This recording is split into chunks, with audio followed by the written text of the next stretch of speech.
Hello and welcome to lesson 36 of Learn New Testament Greek.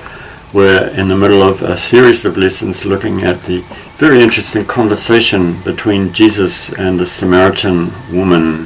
Happened in a hot midday setting in a little village in Samaria called Sychar, nearly 2,000 years ago, but the significance of what they discussed still reverberates with us right down to today. So this is John chapter 4 verse 19. Lege aute hegune kurie theoro hoti prophetes esu. So again, present, says to him, the woman, characteristic verb, pronoun, subject noun, kurie.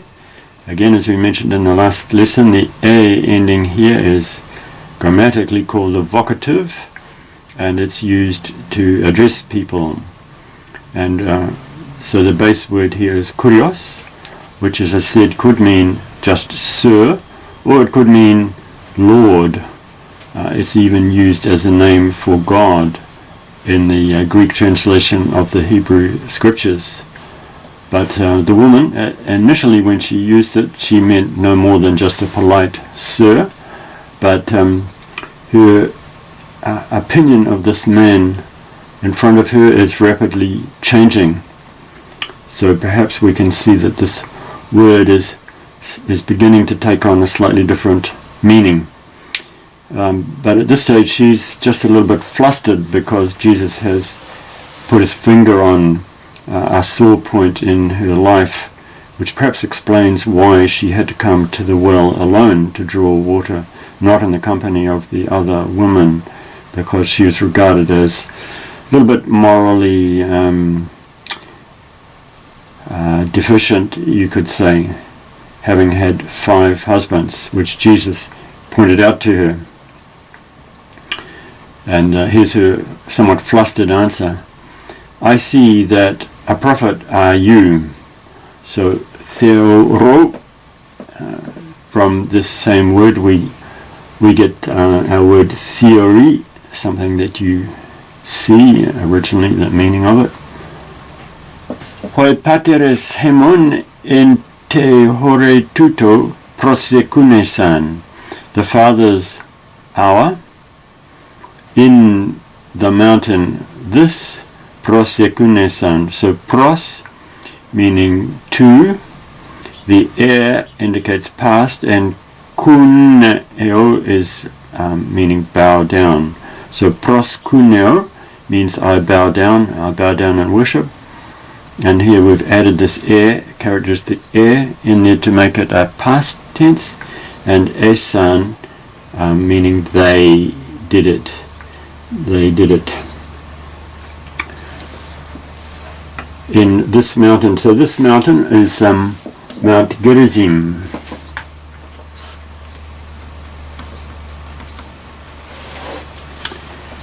The Samaritans built a temple there, which the Jews destroyed in about 100 BC.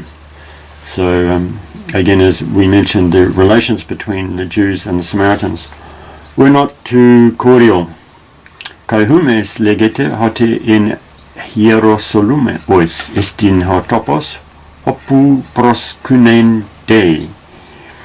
And you, that's you plural, you say, at present you say, you are saying, that in Jerusalem. Notice that the name of this town has been conformed with the he in front of it. It's been conformed to the Greek hieros, meaning holy.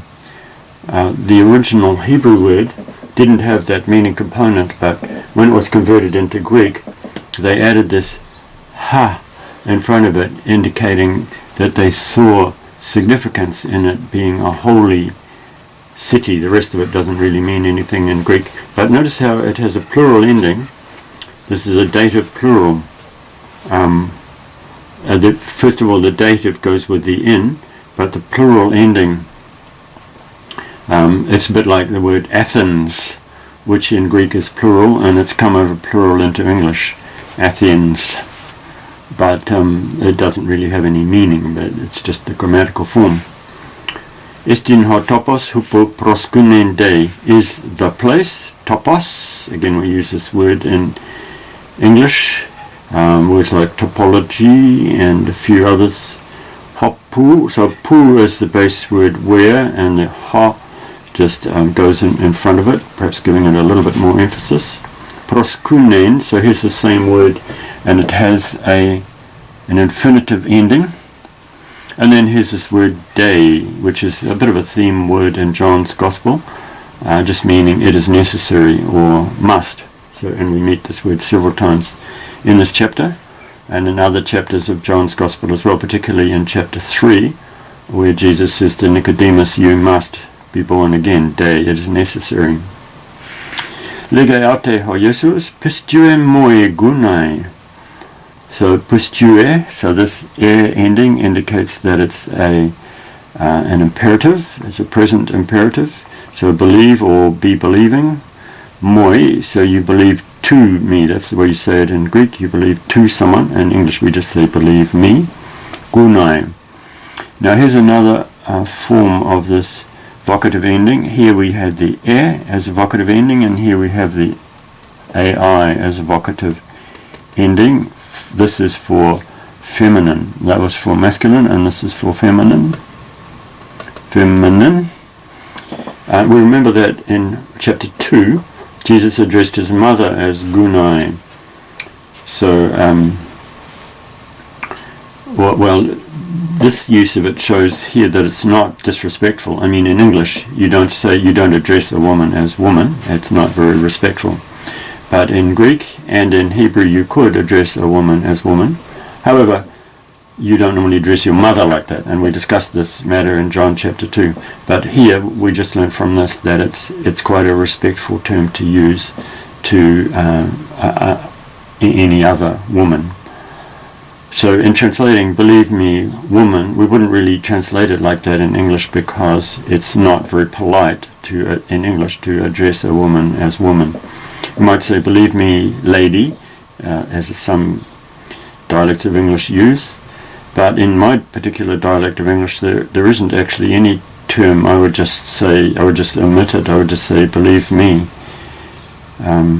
because my dialect of English doesn't have a polite address form, neither woman nor lady, which sounds like somebody else's English to me. So in my translation, I would just say, believe me, that erchetai, it is coming, hora, an hour. Again, this is related to the English word hour. Hater, when, uter. So notice we have uter and uter. So that's u, not, and ter. And the ter just indicates that the two parts are working in tandem. Corresponding to English, we would say neither nor. Neither in this mountain nor in Jerusalem. Proskunesite. So this is a future. The S indicates a future to the Father. You will worship to the Father. Neither in this mountain nor in Jerusalem will you worship the Father. So at this stage, he would certainly have captured her interest. He's not going to get caught up in the old argument between the Jews and the Samaritans about worshipping in Jerusalem or on Mount Gerizim. He says, a time is coming when